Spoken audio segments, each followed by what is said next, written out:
माजी आमदार शहाजी बापू पाटील यांनी जिल्हा परिषद व पंचायत समिती निवडणुकांबाबत महत्त्वपूर्ण वक्तव्य केले। शिवसेनेने सर्व तालुका प्रमुख व पदाधिकाऱ्यांना निवडणुकीसंदर्भात सूचना दिल्या असून प्रत्येक तालुक्यात वेगवेगळ्या पक्षांशी चर्चा सुरू असल्याचे त्यांनी सांगितले। युतीसाठी सर्वप्रथम भाजपशी चर्चा करण्याचे आदेश उपमुख्यमंत्री एकनाथ शिंदे व शिक्षण मंत्री दादा भुसे यांनी दिले असून भाजपशी युती जमली नाही तरच इतर पक्षांशी विचार केला जाईल असे स्पष्ट केले। सांगोल्यात शिवसेना भाजप रिपब्लिकन पक्ष युती करून निवडणूक लढवणार असल्याचेही त्यांनी सांगितले। सांगोला नगरपंचायत निवडणुकीदरम्यान पैशांच्या आरोपांवर बोलताना शहाजी बापू पाटील म्हणाले, निवडणूक काळात अशा घटना घडत असतात व याचा पक्षाशी कोणताही संबंध नाही। ही संपूर्णपणे प्रशासकीय व पोलीस यंत्रणेची कारवाई असून सर्वच उमेदवार व कार्यालयांची तपासणी झाली आहे। केवळ माझ्याच कार्यालयाची तपासणी झाली असा आरोप चुकीचा असल्याचे त्यांनी स्पष्ट केले। जिल्हा परिषद निवडणुकीतील एबी फॉर्म वादावर बोलताना त्यांनी सांगितले की तिकीट वाटपाच्या वेळी नाराजी असणे स्वाभाविक आहे। एका गटातून अनेक जण इच्छुक असतात, तिकीट एकालाच मिळते व उर्वरित नाराज होतात। शिवसेना नेत्या अनिता माळगे यांच्या आरोपांना प्रत्युत्तर देताना संजय राऊतांवर टीका करताना त्यांनी गंभीर आरोप केले। संजय राऊतांनी उद्धव ठाकरे यांची शिवसेना संपवली आणि एकाच निवडणुकीत राज ठाकरे यांची मनसेही संपवली असा आरोप करत जिल्हा परिषद व पंचायत समिती निवडणुकीत शेकाप आमच्यासोबत नसणार असल्याचेही त्यांनी स्पष्ट केले।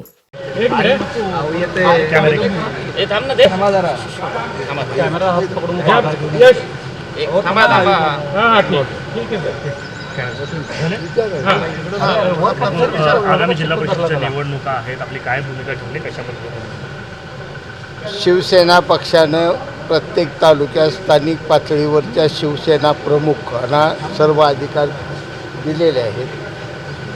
त्यामुळं प्रत्येक तालुक्यात वेगवेगळ्या पक्षाबरोबर चर्चा सर्वत्र सुरू आहे। आदरणीय उपमुख्यमंत्री एकनाथजी शिंदे साहेबांनी आणि सध्या निवडणुकीचे प्रमुख शिक्षण मंत्री दादासाहेब भुसे यांनी सर्वांना सूचना दिल्या, पहिल्यांदा भारतीय जनता पार्टीबरोबर चर्चा करा आणि तिथं तुमचं जुळलं चुकून नाही दुर्दैवानं तर दुसरा विचार करा।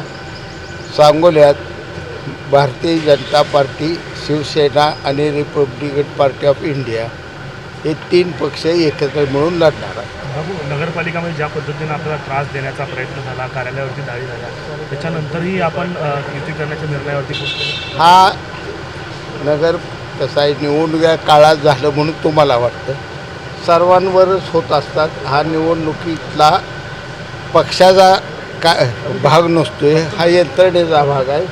पोलीस यंत्रणेचं काम आहे सर्व पक्षात कुठं काय पैसे अडचण चालले का बघणं, त्यातला एक भाग म्हणून ती माझ्या ऑफिसला आली, तपासून निघून गेली।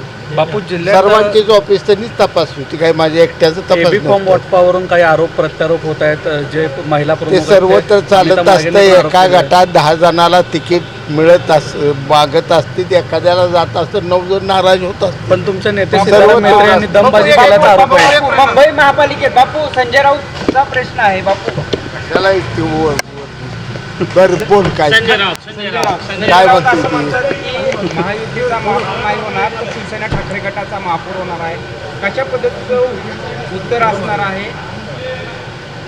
आता मुळात संजय राऊतानं उद्धव साहेबांची शिवसेना संपवली, आता एका दणक्यानं मनसे संपून एकाच निवडणुकीत टाकलेली आहे। ती अशीच त्या ठाकरेंच्या उद्धव ठाकरे आणि राज ठाकरे यांना केळं दाखवणार आणि उरली सुरली दोघांचाही पक्ष संपवायची ही सुपारी संजय राऊतांनी उचललेल्या ही महाराष्ट्रानं ओळखले। सांगोल्यातल्या निवडणुकीचं नेतृत्व कोण करणार, युतीचं नेतृत्व कोण करणार? तुम्ही आम्ही सर्वजण मिळून, मी आहे, बाळासाहेब केदार आहेत, बाळासाहेब रेड्डी आहेत, सगळे पक्षाचे शेकअप सोबत असणार आहे का? शेकअप सोबत असणार आहे? नाही। बापू मुंबईचा महापौर महायुतीचा होणार का शिवसेनेचा होणार? महायुती जाऊ ना।